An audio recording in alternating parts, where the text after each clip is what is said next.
কক্সবাজার শহর যুবদল নেতাকে গুলি করে হত্যার চেষ্টা মিছিল করছে আমরা এখানে জেলা প্রশাসন আছি। এখানে যে প্রতিবাদ মিছিলের পরে তাৎক্ষণিক যে সমাবেশ সেটি চলছে আমরা সরাসরি দেখার চেষ্টা করবো। স্বাধীন রয়েছেন তাদের প্রতিবাদে আমাদের আজকের এই তাৎক্ষণিক বিক্ষোভ মিছিল বিক্ষোভ সমাবেশ। আমরা এই বিক্ষোভ সমাবেশ থেকে আমরা কক্সবাজার পুলিশ প্রশাসনকে প্রশ্ন করতে চাই, কক্সবাজার শহরে আরো কত রক্ত চললে, আরো কত চিন্তায় হলে, আরো কত ঘুরে চললে আপনারা আওয়ামী লীগের পুনর্বাসন বন্ধ করবেন? আমরা কক্সবাজার সদর থানার কাছে জানতে চাই আপনার এমনকি আওয়ামী প্রীতি গত 5 দিন কক্সবাজার সদর উপজেলা যুবদলের যুক্ত আহ্বায়ক জসিম-উদ্দিন এবং তার স্ত্রীর উপর আওয়ামী লীগ হামলা চালাচ্ছে। আমরা যখন আপনার কাছে গেছি আপনি বলেছেন আপনার তদন্ত সাপেক্ষে ব্যবস্থা নিচ্ছে। কক্সবাজার সদর থানা হচ্ছে আপনাকে জানিয়ে দিতে চাই আমরা আপনার তদন্তকে জুতো মারে আগামী 24 ঘন্টার মধ্যে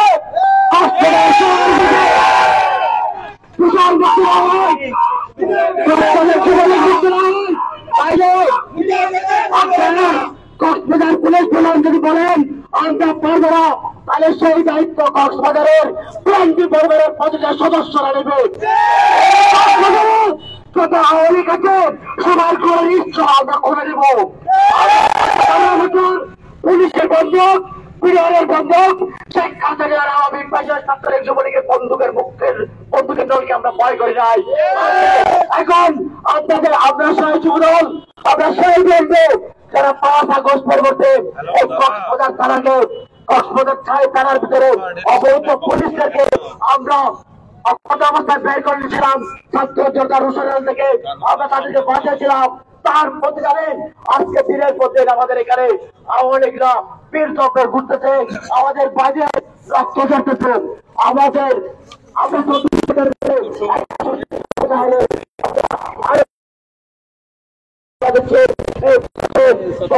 জন্য আহ্বান জানাচ্ছে শহর যুবদলের যুক্ত আহ্বায়ক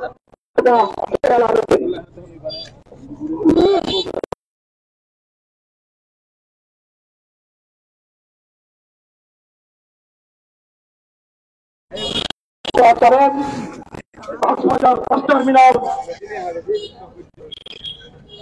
সভাপতি যুবদলের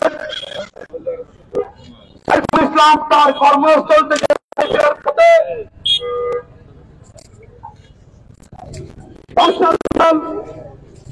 ছাত্রলীগের বাবু নামে সন্ত্রাসী এই নিষিদ্ধ সংগঠনের সভাপতি তার দলবল নিয়ে তাকে প্রথমে গুলিবিদ্ধ করে, তারপর ছুরি লাগাতে তার মৃত্যু নিশ্চিত করে। সেটা ভেবে তারা পালিয়ে যায়। আজকে আপনারা জানেন এই মুহূর্তে কক্সবাজার আলফাত হাসপাতালে অপারেশন সেন্টারে সেই চিকিৎসাধী অবস্থায় আছে। আমি শহরের সর্বস্তরে আইন শৃঙ্খলা বাহিনীকে পরিষ্কার ভাবে বলতে চাই আপনারা ব্যবস্থা নিচ্ছেন, তদন্ত করছি সেই খেলা কক্সবাজারের জাতীয়তাবাদী দলের সাথে আসবে না। তদন্ত করছি, ব্যবস্থা নিচ্ছি, সেই শব্দ দুটো যদি আপনারা উগ্র না করে অপরাধীদের সত্যিকার অধ্যায় আইনের আওতায় না নেন, তাহলে কক্সবাজারের পৌর যুবদল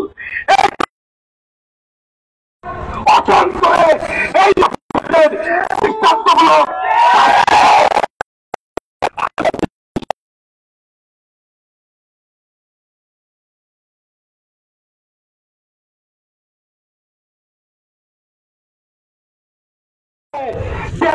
কর্মীরা আপনি বলেন ছাত্রলীগ করাটা কি অপরাধ, আওয়ামী লীগ করাটা কি অপরাধ?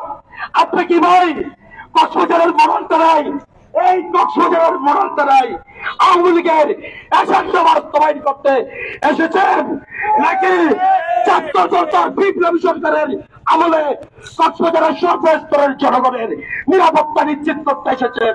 যদি নিরাপত্তা নিশ্চিত করতে চান তাহলে তদন্ত করছি এইটা আওয়ামী লীগ করা একটা অপরাধ, এসব সব প্রবাদ দিয়ে সত্যিকার অর্থে অপরাধীদের তার দৃষ্টান্তমূলক শাস্তি নিশ্চিত করে কক্সবাজারবাসীকে বুঝিয়ে দেন যে আপনার এই কক্সবাজারের আইনের প্রতি, আপনার আইন শৃঙ্খলার প্রতি আপনার সত্তা এবং কাজ দুটোই আছে। আর যদি না হলে অন্যথায় আপনার ট্রান্সফার ব্যবস্থা এই কক্সবাজারের পৌরসমাধান করবে, করবে। এই বলে আমার বক্তব্য শেষ করছি। বাংলাদেশ জিন্দাবাদ, শহীদ রাষ্ট্রপতি রহমান অবরোধ, দেশ নায়ক তারেক রহমান জিন্দাবাদ, দেশ নায়ক নেতৃত্ব কালাতে জিন্দাবাদ। ধন্যবাদ সবাইকে। ছাত্র সমাজ এ পর্যায়ে বক্তব্য রাখছেন কক্সবাজার শহর যুবদলের বিপ্লবের যুগ্ম আহ্বায়ক যুবনেতা মোহাম্মদ ইলিয়াস। বিসমিল্লাহির রহমানির রহিম। যুবদলের সাবেক সভাপতি ট্রাস্ট টার্মিনালে সাইফুলের উপর আওয়ামী সন্ত্রাসকে নিঃশংস হত্যা ঘটেছে, তাকে গুরুতর আহত করার প্রতিবাদে বাংলাদেশ জাতীয়তাবাদী যুবদল সহ শাখার আজকের এই প্রতিবাদ সমাবেশে সম্মানিত সভাপতি, বিভিন্ন ইউনিট থেকে আগত সমস্ত যুবদলের ভাইয়েরা, আপনাকে আমাদের সংগঠন আমাদের জাতীয়বাদী যুবদলের পক্ষ থেকে আন্তরিক অভিনন্দন জানাই। আমি বলতে চাই সাইফুলের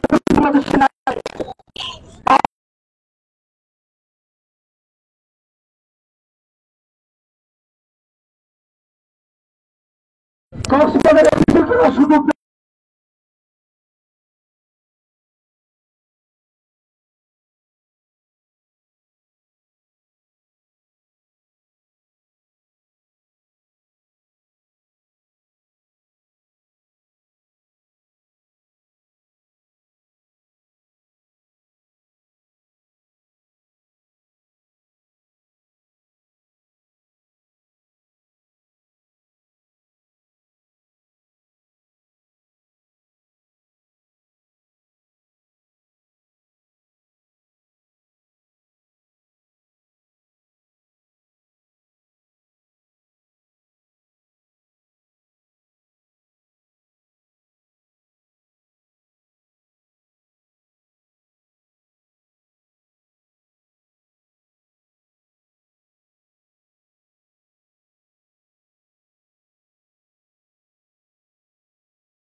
শহরকে সুন্দরভাবে সাথে রাখার জন্য আমরা কক্সবাজারের যুবদল প্রশাসনের সাথে ছিলাম এবং আছি। তার ব্যত্যয় ঘটিয়ে আজকে যে সাইফুলকে হত্যার উদ্দেশ্যে যে হামলা করেছে সেই হামলার জন্য প্রশাসন আদৌ কতদূর ব্যবস্থা নিয়েছেন আমরা জানি না, কিন্তু এই বাবু বিতর্কে এখন ঘুরে বেড়াচ্ছে বাস টার্মিনালে, এখন এই বিতর্কে এখন সাইফুলের পরিবারকে আরো হত্যার হুমকি দিচ্ছে। এর আগে বিগত 2 বছর আগে সাইফুলের আপন 2 ভাইকে এই বাবুর নেতৃত্বে এই বাস টার্মিনাল ছাত্রলীগ আওয়ামী লীগের নেতৃত্বে হত্যা করেছিল আওয়ামী লীগ আমলে। আজকে এই ইউনুস সরকারের আমলে এই বৈষম্য সরকার বিরোধী আন্দোলনের প্রচার হিসাবে আমরা যে সরকার পেয়েছি সেই সরকারে যদি আমরা যদি জনগণের জানমাল নিরাপদ না থাকে তাহলে আমাদের করার কিছু থাকবে না।